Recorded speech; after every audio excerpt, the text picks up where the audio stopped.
May 10, 1775. Less than a month after the Battle of Lexington and Concord, the Second Continental Congress met in Philadelphia, Pennsylvania. The Battle of Lexington and Concord made it very clear to the colonists what the intentions of the British Army were. So there was an increase in the militia, so much so that they needed to have someone lead them. Most thought that a New Englander would be called upon to lead this new army.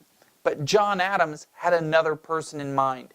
Adams stood before the Second Continental Congress and said that the person they needed was a gentleman whose skill and experience as an officer, whose great talents and excellent and universal character would unite the colonies better than any other person.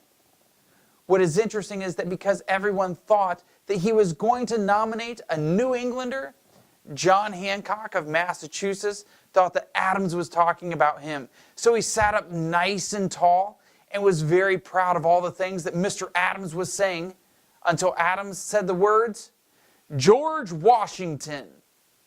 Washington had established himself as a leader during the French and Indian War.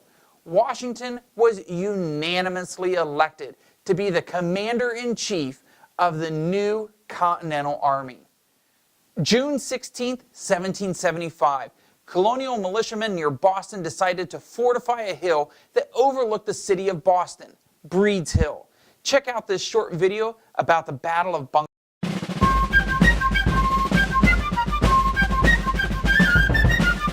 After the Lexington Alarm of April 19, 1775, 20,000 militiamen and Minutemen groups from across all of New England converged on Massachusetts and Boston in particular. They were outraged, they were angry, and they bottled up the British inside the city. By the middle of June, their numbers had swollen to the point that General Thomas Gage was concerned about their presence outside of the city.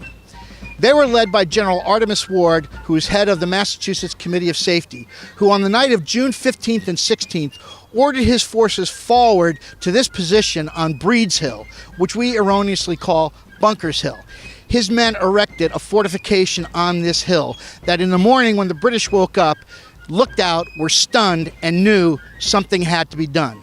After a council of war with his subordinates, William Howe, Henry Clinton, and John Burgoyne, General Thomas Gage made a decision.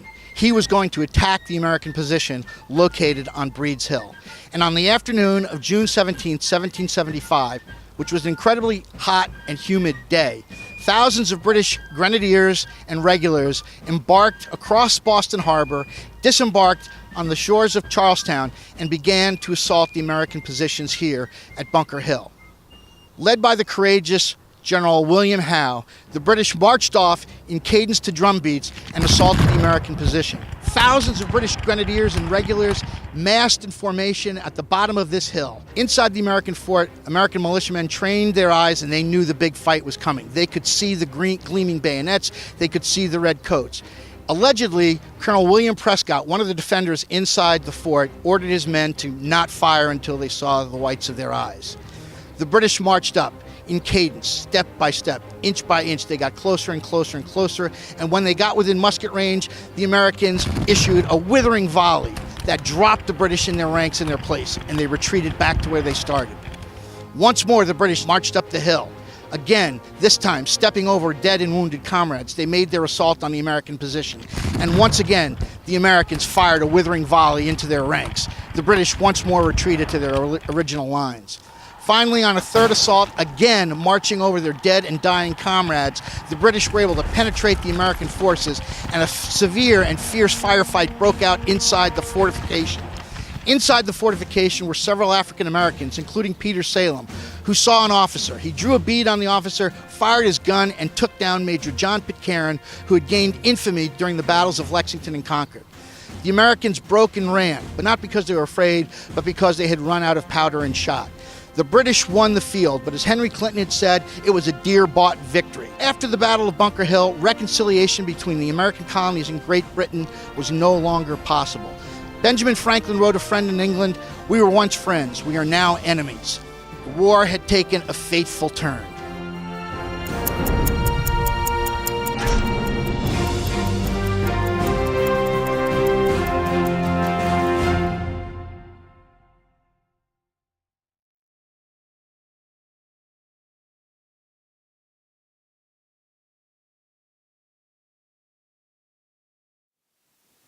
July 1775, the colonists wanted independence, but it was something that few discussed. The majority of colonists still viewed themselves as loyal British colonists, but their issue was with how England was treating them. The policies did not treat the colonists in a similar manner as those living back in England. So before the Second Continental Congress declared the American colonies as an independent nation, they wanted to do everything possible to resolve their issues with England in a peaceful manner. In July 1775, the Second Continental Congress sent the Olive Branch Petition to King George III. John Adams named the document Olive Branch because the olive branch historically has been a symbol of peace. Before the Olive Branch Petition could even reach the king, King George had already proclaimed the colonists to be an open rebellion, and he labeled them traitors. This declaration by the king was enough to convince many that it was time to declare American independence or live as slaves to England. January 1776, Thomas Paine anonymously published a pamphlet that would become an instant bestseller. His pamphlet had a fairly simple title. It was called Common Sense. There were two arguments that Paine made in his writing. First, he argued that America should be free and independent. And secondly, that America needed to create a democratic republic. Paine argued that American trade had suffered under British control. People such as Thomas Jefferson and John Adams, though, did not necessarily agree with Thomas Paine on setting up a post-independent American government. After a few months, 120,000 copies of Common Sense were in circulation. Paine's arguments were so simple that many were convinced that our only option was a complete separation from England. March 3rd, 1776.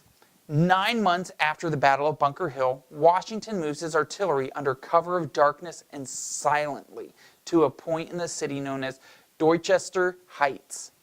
How, though, could Washington move so much artillery and not awaken the British soldiers who were sleeping nearby? Well, they wrapped their wagon wheels with straw to deaden the sound. When the British awoke on March 4th, Dorchester Heights was fortified, guns pointing at the city.